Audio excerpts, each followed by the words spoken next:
तो चलिए आज की इस बेहद दिलचस्प चर्चा में सीधे गोता लगाते हैं। आज हम जिस विषय पर बात करने वाले हैं वो वाकई बहुत खास है। हमेशा की तरह शंकर, भोलेनाथ या नीलकंठ कहकर तो हम सब उन्हें पुकारते हैं, लेकिन क्या हमने कभी उस असली ब्रह्मांडीय पहचान को समझने की कोशिश की है जो इन रोजमर्रा के नामों से कहीं आगे है? ये सिर्फ नाम नहीं है, बल्कि एक बहुत बड़े रहस्य की ओर इशारा करते हैं। आज के इस विश्लेषण में हम उसी अनंत अस्तित्व को डिकोड करेंगे जिसे महादेव कहा जाता है। अब सबसे पहला और सबसे गहरा सवाल जो दिमाग में आता है, क्या वो सिर्फ एक देवता हैं या फिर इस पूरे ब्रह्मांड को चलाने वाली कोई असीम अनंत ऊर्जा? ये एक ऐसा सवाल है जो किसी भी बात को बस यूं ही मान लेने के बजाय आपको एक गहरी दार्शनिक सोच की ओर ले जाता है। जब आप इस नजरिए से देखना शुरू करते हैं ना, तो शिव का पूरा अर्थ ही बदल जाता है। हम अक्सर उन्हें देवों के देव कहते हैं। ये टाइटल ही अपने आप में साफ कर देता है कि महादेव बाकी सभी शक्तियों से ऊपर माने जाते हैं, लेकिन उनका काम सिर्फ चीजों का अंत करना नहीं है। उनका असली और सबसे क्रूशियल काम है इस विशाल ब्रह्मांड के उस बेहद नाजुक से बैलेंस को बनाए रखना। सर्वोच्च होने का मतलब सिर्फ बेतहाशा ताकत होना नहीं है, बल्कि ये सृष्टि की सबसे बड़ी जिम्मेदारी है। अब जरा हिंदू त्रिमूर्ति के इस कॉन्सेप्ट को देखिए। यहाँ तीन मुख्य शक्तियों की बात होती है। ब्रह्मा जी जो इस सृष्टि को बनाते हैं, विष्णु जी जो इसका पालन पोषण करते हैं, और अंत में शिव जो सही वक्त आने पर रूपांतरण यानी ट्रांसफॉर्मेशन लाते हैं। हर एक की अपनी एक अलग और बहुत ही जरूरी भूमिका है।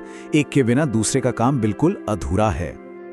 और यहीं पर सबसे बड़ी गलतफहमी होती है, संहार। अक्सर लोग सोचते हैं कि संहार का मतलब बस विनाश या तबाही है, लेकिन सच तो यह है कि यह कोई परमानेंट एंड नहीं है, बल्कि ये एक नया आरंभ करने के लिए किया गया एक बेहद जरूरी बदलाव है। सोचिए, जब तक पुरानी चीजें खत्म नहीं होंगी तब तक कुछ नया कैसे जन्म लेगा? ये अंत नहीं, बल्कि एक नया चक्र शुरू करने का तरीका है।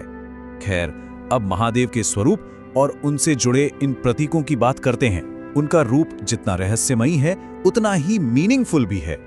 जटाओं में बहती पवित्र गंगा या शरीर पर धारण की गई चीजें, ये कोई रैंडम सजावट नहीं है। हर एक प्रतीक के पीछे एक बहुत ही गहरा दर्शन छुपा है। चलिए इन्हें थोड़ा डिकोड करते हैं और देखते हैं कि ये हमें क्या सिखाते हैं। सबसे पहले उनके माथे पर मौजूद ये तीसरी आंख, ये सिर्फ देखने का कोई माध्यम नहीं है, बल्कि अल्टीमेट नॉलेज और असीम ऊर्जा का एक बहुत ही पावरफुल प्रतीक है। ऐसा माना जाता है कि जब भी ये तीसरी आंख खुलती है तो वो अज्ञानता यानी इग्नोरेंस और भ्रम को पूरी तरह से भस्म कर देती है।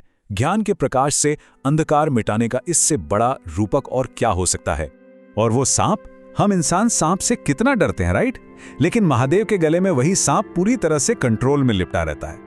ये दिखाता है कि उनका इंसानी डरों पर और खुद मृत्यु पर भी एब्सोल्यूट कंट्रोल है। जो मौत और डर को ही अपना आभूषण बना ले, वही तो सर्वशक्तिमान है। ये हमें अपने अंदर के डर से आजाद होने की प्रेरणा देता है। अब देखिए इस भस्म यानी राख को, ये कोई आम चीज नहीं है। ये जीवन की नश्वरता की एक बहुत ही स्ट्रॉन्ग रिमाइंडर है।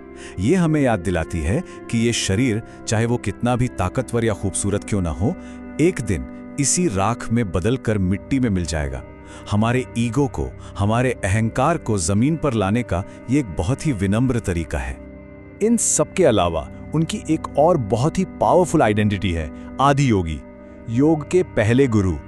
इंसानियत को ध्यान, योग और खुद को पहचानने का वो गहरा रास्ता सबसे पहले उन्होंने ही तो दिखाया था।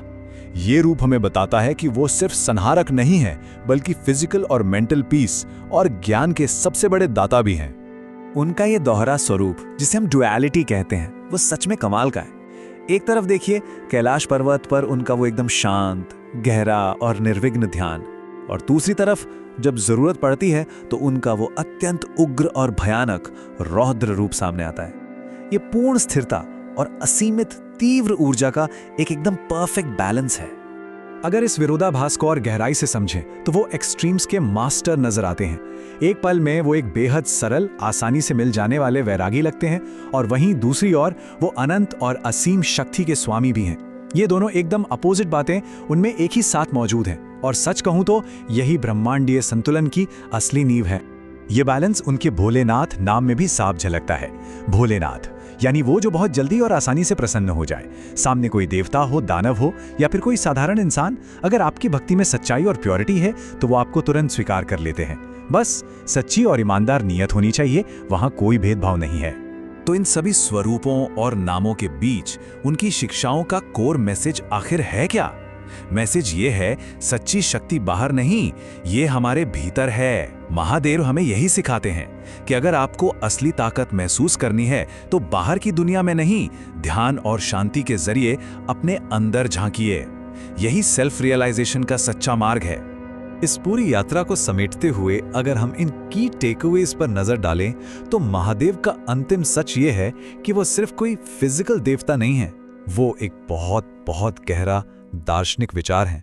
वो इस पूरे यूनिवर्स के बैलेंस की फाउंडेशनल एनर्जी हैं। उनका सार उन आम पौराणिक कथाओं से कहीं ज्यादा विशाल और गहरा है जो हम आमतौर पर सुनते आए हैं। और इस चर्चा को पूरा करते हुए इस बात को बिल्कुल मत भूलिएगा कि एक फ्रेश स्टार्ट के लिए, एक शानदार नई शुरुआत के लिए पुरानी चीजों का खत्म होना बहुत जरूरी है। जब तक पुराने विचारों या पुराने चक्रों का अंत नहीं होगा, कुछ नया कैसे जन्म लेगा? यही तो ब्रह्मांड का नियम है और यही बदलाव को स्वीकार करने की सबसे बड़ी प्रेरणा। इस चर्चा का समापन हम इस बहुत ही पावरफुल मंत्र के साथ करते हैं, हर हर महादेव। तो आज का सवाल आपके लिए ये है, आपकी जिंदगी में ऐसा कौन सा पुराना विचार या आदत है जिसका संहार होना अब जरूरी है ताकि एक बेहतरीन नई शुरुआत हो सके? सोचिएगा जरूर। और हाँ, जो लोग भी इस असीम ऊर्जा से जुड़ाव महसूस करते हैं वो नीचे कमेंट्स में ठीक यही मंत्र लिखकर अपनी भावनाएं साझा कर सकते हैं। मिलते हैं अगली चर्चा।